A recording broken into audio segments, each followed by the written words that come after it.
frustrations of it. So I'm trying to focus this on how to be successful and for it not to be a total headache for everybody. Okay, so I wanted to start with this disclaimer. Grants are not free money. I want to just get a gauge of the audience. Can you raise your hand if you have heard this term before?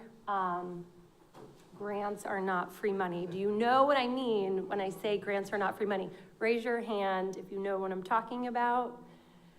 Okay, so like half the room raised their hand. So many people interpret this different ways, but I interpret it as we spend so much time, there's so much effort that goes into grants, and we are all paid for our time when we're working on a grant. Grants take resources. Sometimes the city, we will pay a consultant to do some like planning work, information that we need for a grant application. That's a way that we invest our money into a grant application. So grants are not free money. They are a commitment. Alrighty, so we know that grants can be very frustrating and they can be a headache, and I'm just trying to set the stage that there is a case for grants. So the first thing is the sheer volume of priority projects. So at the city, I recently, over the summer, I met with stormwater management, traffic and transportation, and capital projects to touch base with them, and it had been a while, and I was like, what are your priority projects these days? And each one of those groups gave me the most extensive list of projects and this very sophisticated matrix, how they came up with those projects, and it really just makes it hard to like pick one project that's, you know, your top project. You're kind of doing all of these projects at the same time. So there's just a lot of projects going on in the pipeline. There's this increasing urgency, like time-sensitive urgency to get these projects done. In Charleston, it's probably in communities that you live too. We've seen this boom of population growth, that then there was a boom in development, and this puts a lot of stress on infrastructure and systems, coupled with changes in climate, like sea level rise and more frequent intense storms. So there's just this sense of urgency to like get it done, right? My case for grants is that grants unlock millions of dollars that beyond what local funds can provide. Like that is why you go through grants, you do all of the effort that's required with them, because this is simply the strategy to get these projects done. And therefore, my conclusion is that grants are essential for better or for worse. We joke around at the city that they are a blessing and can sometimes feel like a curse, but trying to make it feel more like a blessing with these success strategies today. So I thought I would share just a quick slide about, I say my grant success, but this is really like our grant success at the city. Every grant application I've ever written, I've been a professional grants professional for 8 years. I work with teams on every grant proposal or every grant reporting task. So it's definitely a group effort. All these numbers, group effort. But since 2018, we have secured $86 million. Currently, right now, I have just shy of $9 million in pending requests. So these are grants that I submitted, waiting to hear back if they're going to be funded. I have $16 million in planned grants that I know we are going to apply for in the future. I did some very simple conservative math. For every dollar that the city has invested into me, my position, I have helped secure $200. So it's a 200-to-1 ratio, which I'm not an economist, but I think that's pretty good. And then another metric that's important is like at the end of the grant, did you spend all the money on what you said you were going to spend it on? And this is a very rough number, but like we typically do at the city. So I said like between 90 to 100% of all of our grant awards are spent in full. I wanted to give a snapshot of public works, different grants that fund public works projects. I did all acronyms. I don't know if you know these acronyms. I don't expect everyone to know all of them, but I didn't make it easy. I just stuck with acronyms. I listed them by federal grants, state grants, and then local funds. For the federal grants, a lot of them pass through state agencies. Just important to keep in mind that if it ever originated from the federal government, you do have to do all the federal guidelines and regulations and everything. But luckily, a lot of our grants do pass through state agencies, which just make it so much easier and better. If you want to connect with any of these grant programs, like if you want to know more information about a specific one, just connect with me. I'm not going to go through all of them this morning. This is a list of the project types. So I could have grouped it by like stormwater, roadway, and environmental, but it's really all there. Yeah, we have different levels of experience with these types of projects. I think some of these projects probably resonate with you all in the audience today. Okay, so these are like the 4 main areas of success strategies, and I'm gonna go over the first one. I'm gonna talk about hiring a grants professional. I get the question all the time, how did you become the grants manager of Public Works? We want one. So I'm just gonna talk about that in case that's helpful to you and talk about building capacity for grants at your organization. I'm gonna talk about success strategies during the pre-award stage, which the goal would be to win the grant. Post-award, which is implementing the grant, and then the grants landscape in 2025 and beyond. So if you are out there and you are someone who works on grants, but it is not your job title, like maybe you're a project manager, but you work on grants, or planner, this is for you. or you're a project manager and it's not in your job description. This is my case for having a dedicated person, either in-house or external, who's helping you with grants, if you're really serious about raising millions of dollars like we have at the city. So you can hire an in-house grants person. So that's what we did at the city. We wanted to build an entire grants portfolio. So it wasn't just like one grant we were going after. There was a vision by our former mayor, Mayor Tecklenburg, to really build out a grant program. So that's what justified hiring me. External, I have seen, is really good for like utility companies looking to apply for a grant, or like a one-off mega grant where you're just applying for like maybe one $10 million grant. And that's gonna be like your main grant that you're operating over a couple years. It's really helpful to hire a consultant. They can help you with like the cost benefit analysis of the grant. That's really tricky to do. And yeah, either a consultant or like a bunch of the engineering firms have like a funding grant services component to them. So just a little bit more about my position.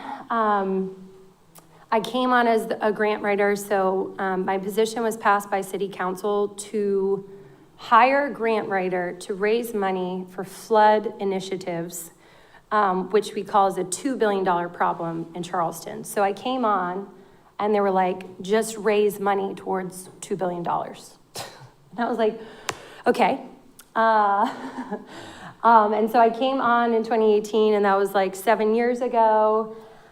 And just slowly over time, I started connecting with these city work groups. I'm calling them work groups because they're all different like departments, divisions. And just started, meeting with the directors and the project managers and formalizing our processes and learning along the way. So moving on past hiring, getting some grants help, because that's really what you're going to need to get the dollars that you want to get for your projects. Now moving on to pre-award. So this is the grant writing process. So for me, it's researching the grants. It is understanding our prioritization list of projects. And then I've highlighted these 2 steps that I think people miss a lot of the time. You're gonna match up your project with the grant. And I could probably give a training just on that step. That is like what hinges to me on like, if it's gonna be like a good grant that feels like a blessing or a bad grant that kind of feels like a curse. There's a lot of different things to go through here, but it's like, things like, are you kind of trying to shift your project to meet the grant, which happens sometimes. Currently, we are exploring the idea of changing the procurement style. So sometimes design bid makes sense for a project. And right now, we got feedback from a federal grant agency that they were like, we would prefer you not do design build.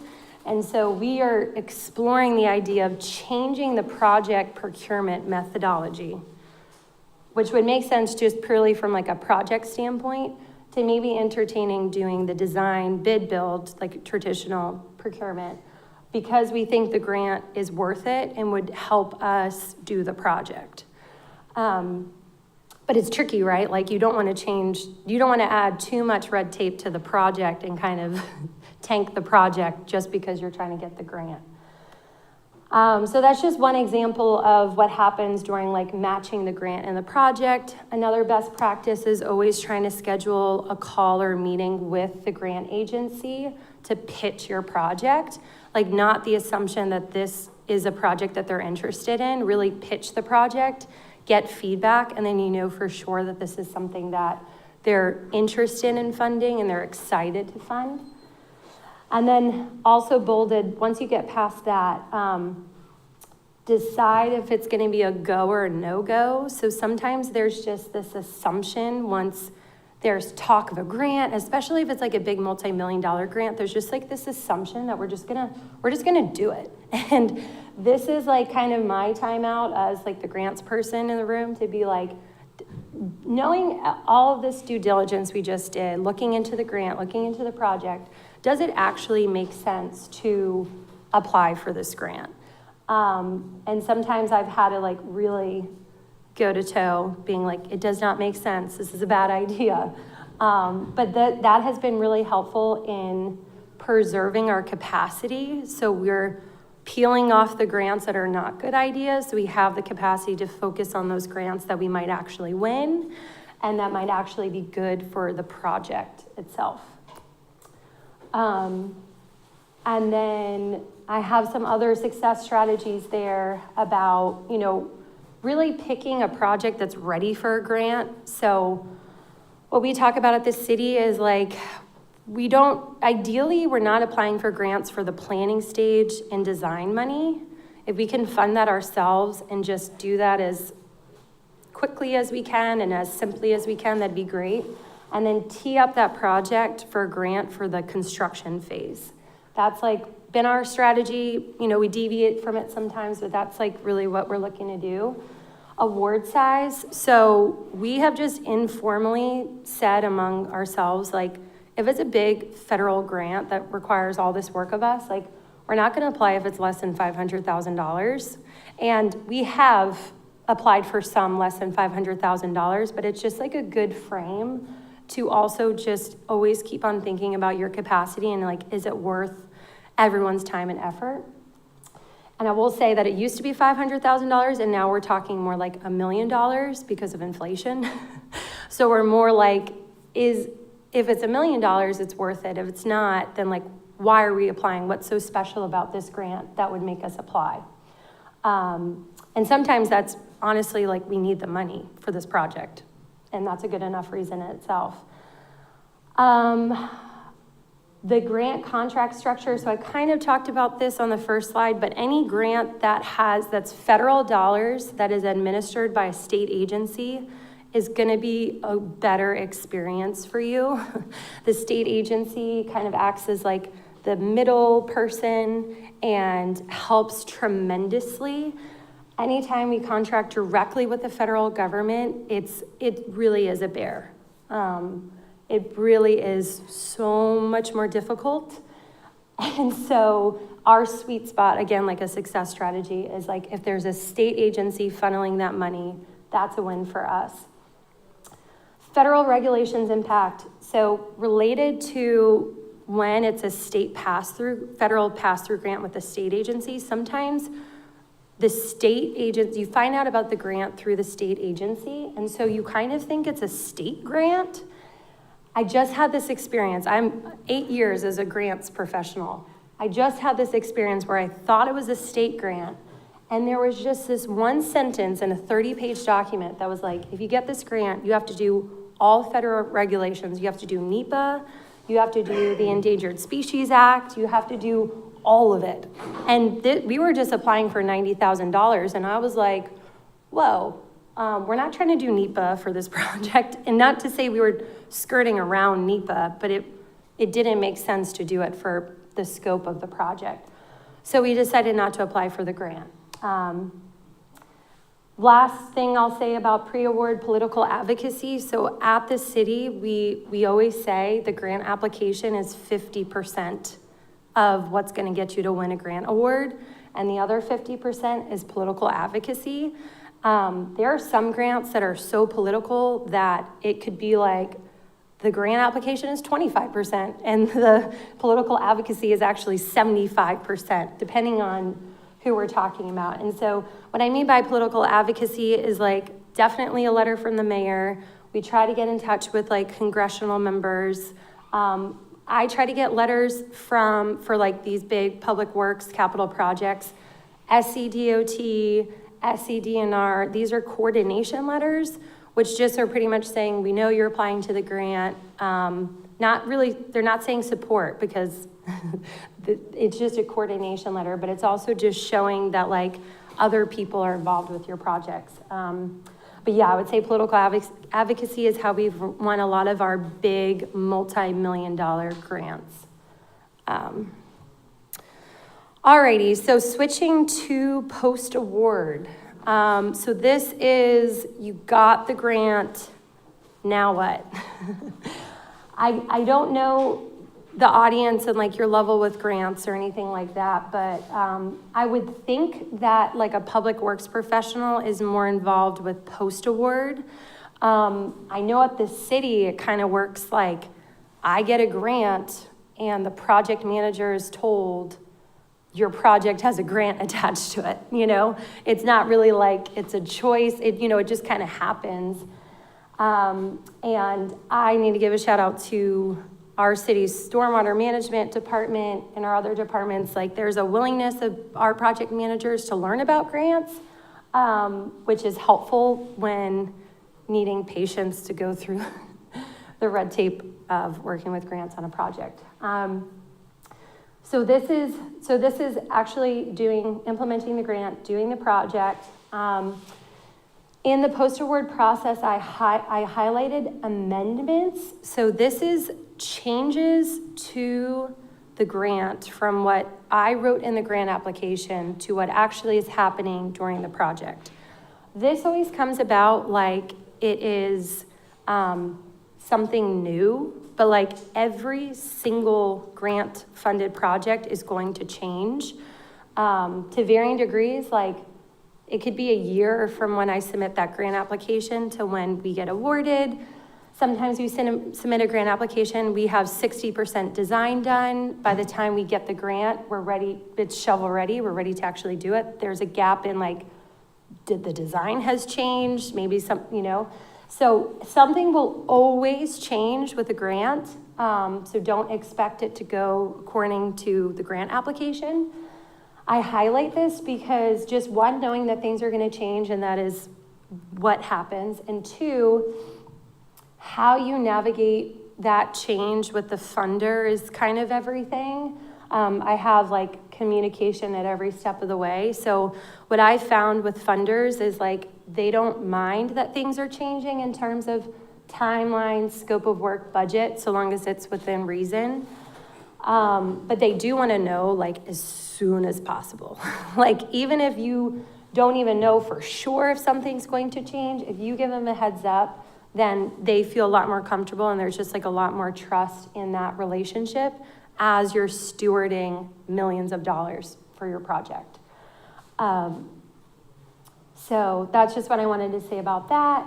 I just mentioned communication at every step of the way. I wanted to highlight like 3 different communication activities that we do throughout the life of the grant project that funders always tell me they really enjoy. So one is any type of construction kickoff meeting where it's the beginning of the project, and either I am speaking on behalf of the grant and how the grant will influence the project, or the funder wants to be there and wants to have the floor to talk about how the grant and the project will align and speak to each other.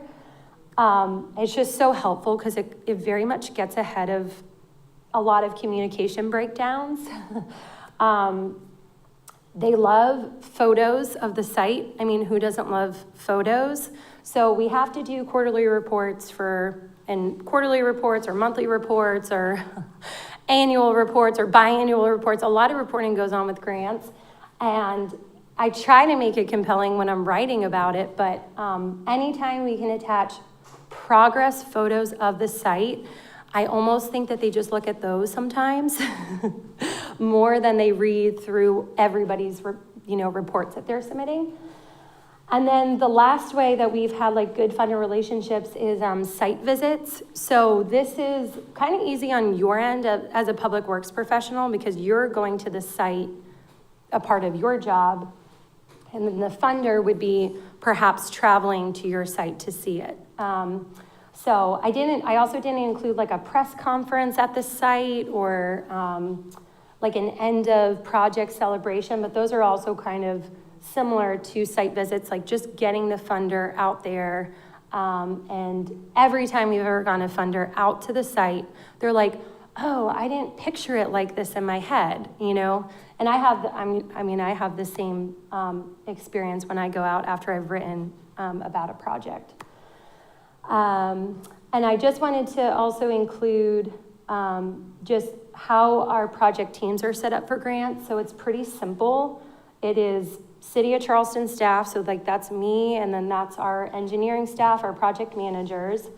We contract with an engineering construction firm with the project, and then it's the funding agency. So just in general with post-award and doing projects with grants, I'm always just thinking about our project team and making sure everybody knows what's going on and just trying to take the stress off of everybody to the best of my ability.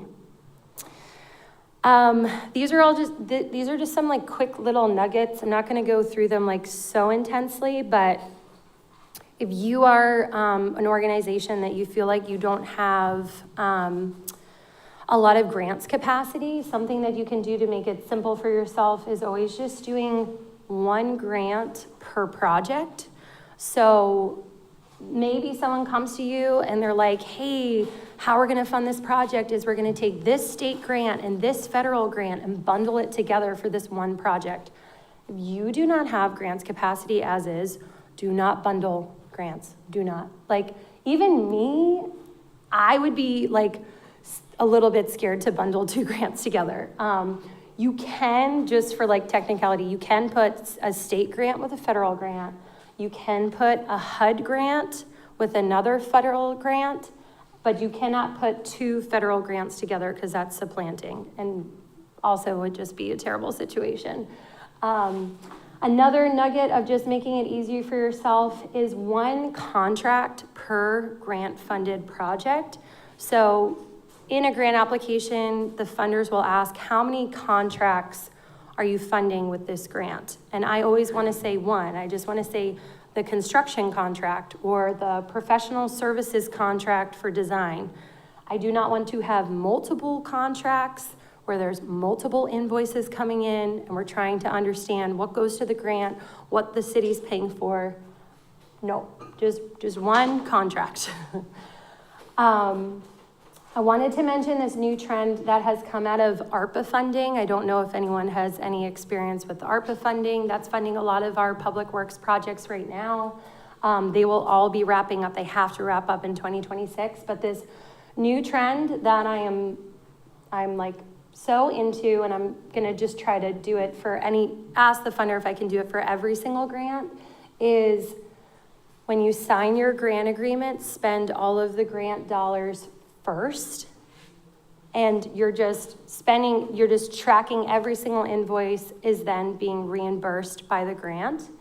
And then after you are done with that, then you track your match or whatever your local share is. This is really helpful because for so long it was not like this. It was that you had to spend the grant and track the match at the same time, and you had to take an invoice and do some wonky percentage. And if one of our finance people left and we got a new finance person, they were like, well, I don't know how to do this accounting. And it was just terrible. So this is just a little nugget. It's kind of trying not to get too in the weeds, but it's just a very simple thing. Spend all the grant funds first, then track the match. And I wanted to mention as well, just one other nugget. We recently just inventoried all of our grants and all of our federal funding at the city to make sure we are in alignment with all of the 2025 executive orders that have come out of the Trump administration. It was pretty involved because it is not necessarily our grants. Our grants are public works grants, right? So they're not actually, they don't speak to the executive orders, but the other things that the city does, like all of our community services and all of our people programming that we do, does speak to the executive orders. And so if your organization, whatever your organization activities are, it's all subjected to the executive orders. And all of your federal funding needs to be in compliance with it, even if you are doing public works grants. But if you have other things that you're doing, like we have, like a minority business center that we operate, like just making sure that everything is good. So we are in a good position with our federal funds, so we're not feeling like out of compliance. And I'll just leave it at that. If anybody has any questions, feel free to ask me about it. So that's a good segue into the grants landscape in 2025 and beyond. So I'm talking all about grants today and how they're an essential tool to unlock millions of dollars. But in 2025, I mean, grants have felt very uncertain. And what I've just been saying to our staff is all we can do. So what I've been saying to our staff is when the Trump administration came on in January, they inherited the Biden administration's federal fiscal budget. So what happened was all that the Trump administration could do was do these executive orders, and they paused grant programs, they rescinded grant funds, but they couldn't actually have control over the budget. So it felt very turbulent.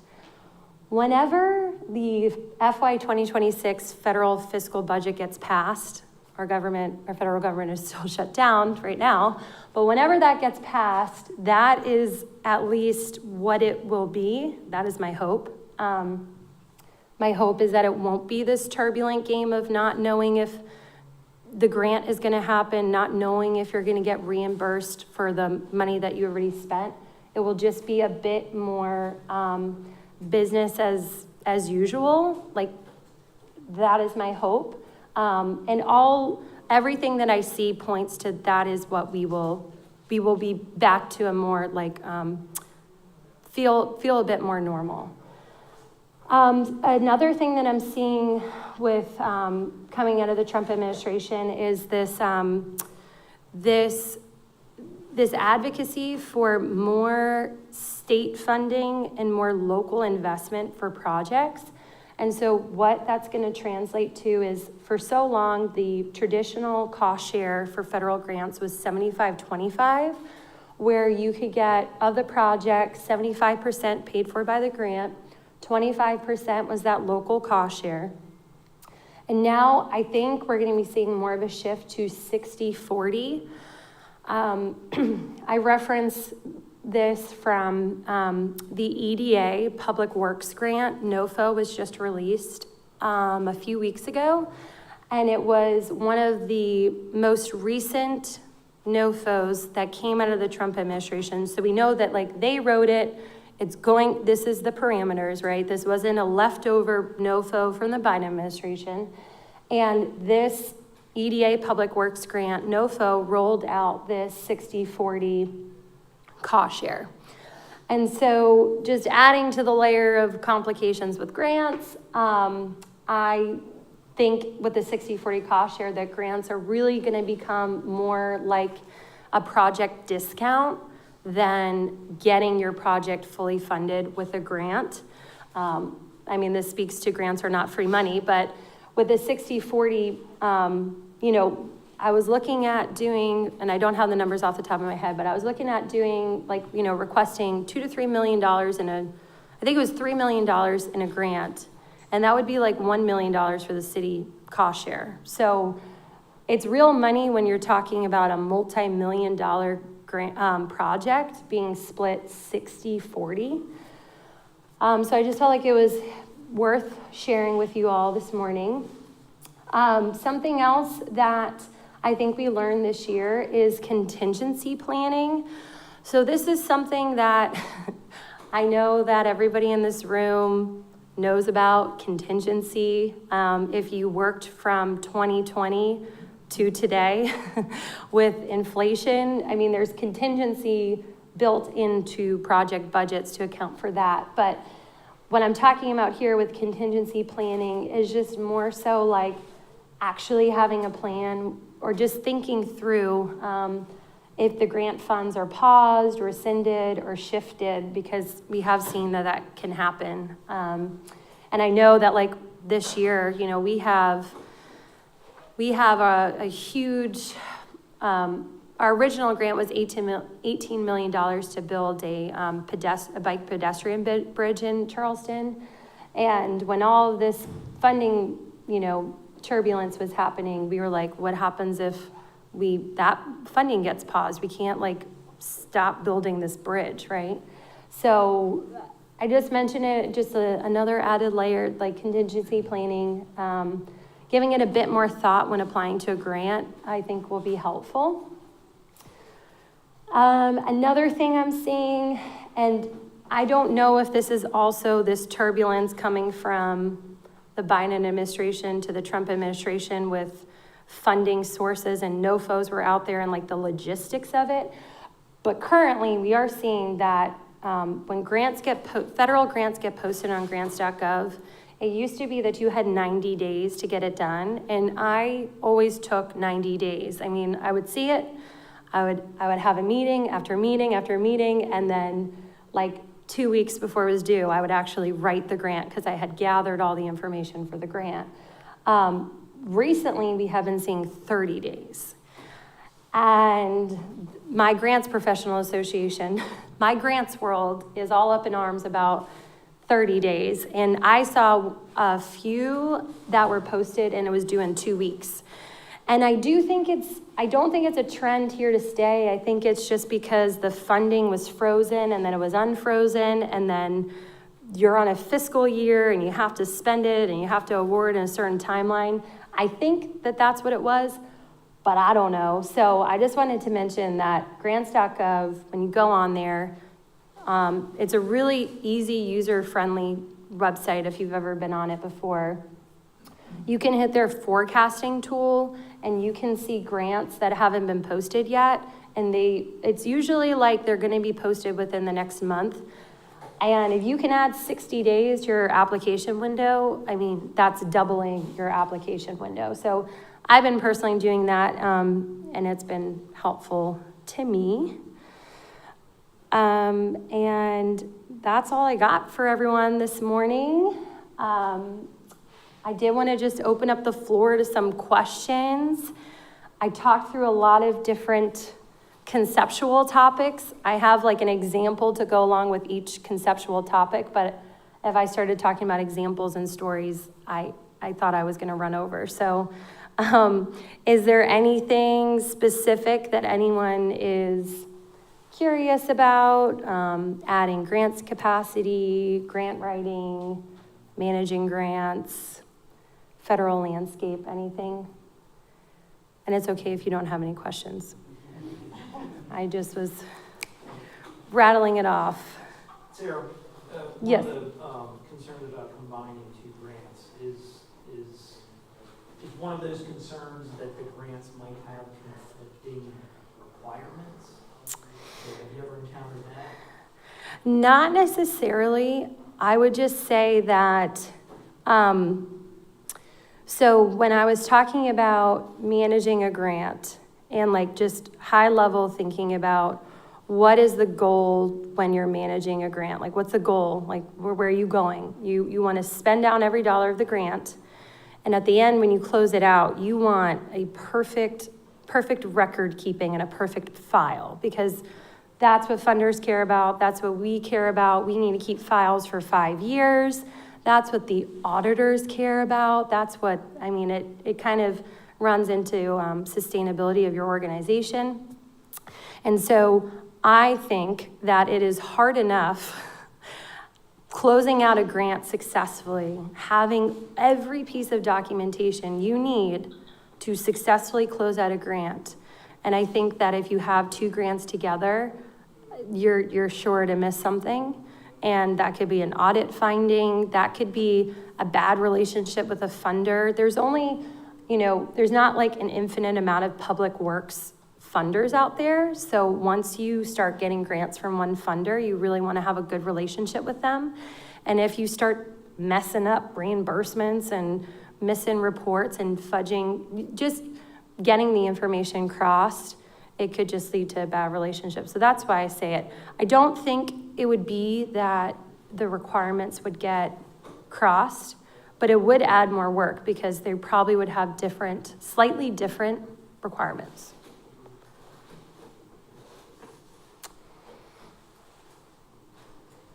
You mentioned the new trend is to spend grant dollars first. Is that allowed across the board? Or I feel like the old way is you couldn't do that. Yes, so that's a really good question. I don't know. So what I'm doing is I'm just asking the question to the funder every single time now, because my take is like, why not? Like, why not? Where is there anywhere in federal regulations, and for like the grant side, it's 2 CFR 200. That's just the name of the federal regulations that the binder of federal regulations that we have to follow for federal grants.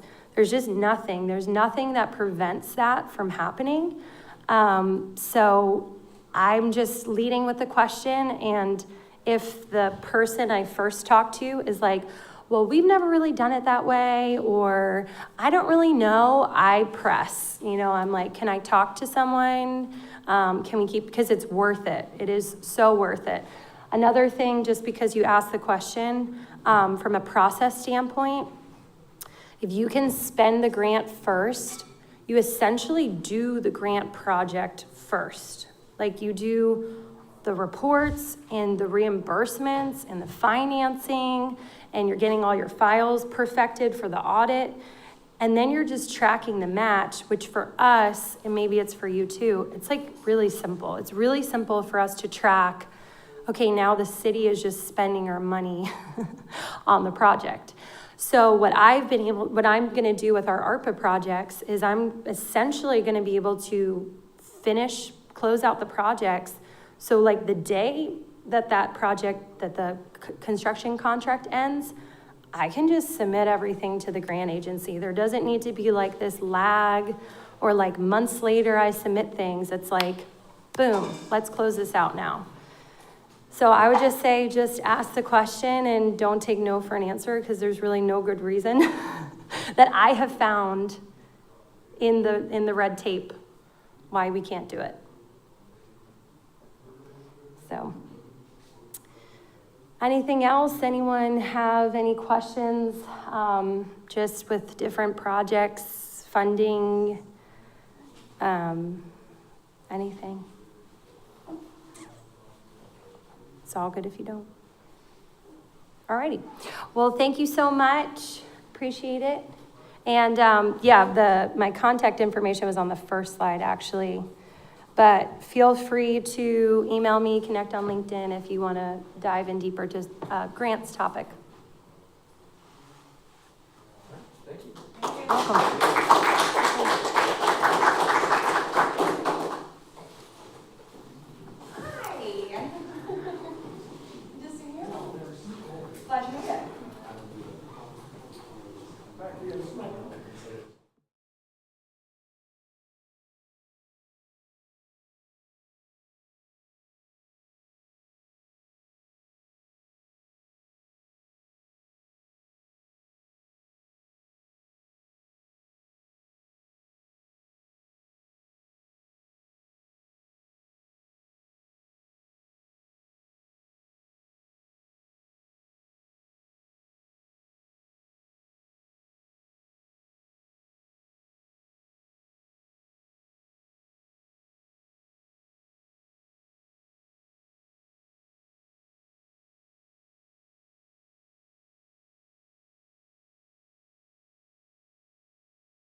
program, the journey that we've taken, and some great initiatives that we've taken on and awards won.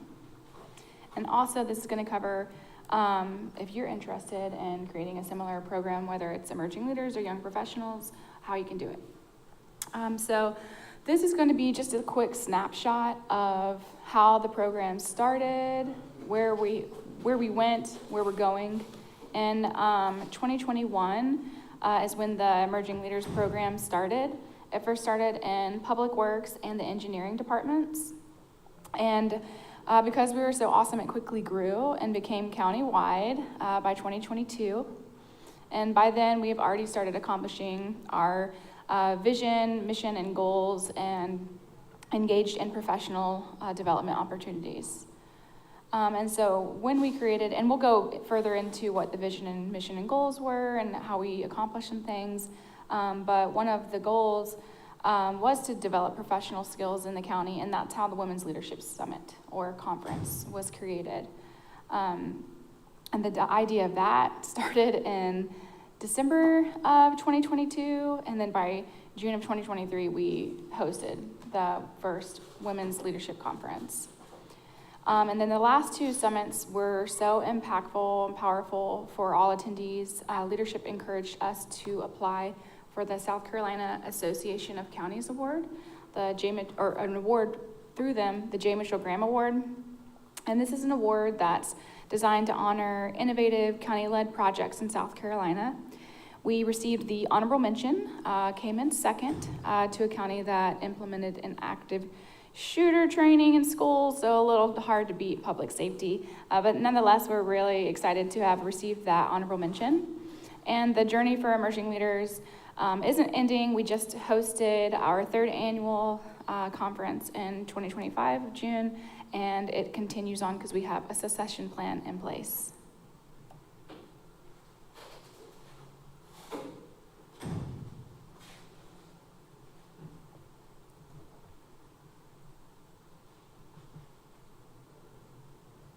So in the background, you're going to see some pictures, and this is to highlight some of the things that we've done on the journey that we've been on.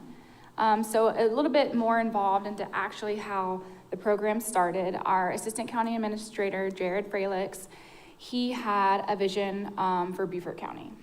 So he had recalled one of his first jobs that he had out of college. He enjoyed the work that he did and the people that he worked with. He was surrounded by coworkers who were the same stage of life and just eager to learn and grow and support one another. And so he had that vision for Beaufort County. How can we create a program for young professionals who are passionate, motivated, full of potential? So he wanted for people to look back and say, Beaufort County was one of my favorite jobs. And how can we get there? So the vision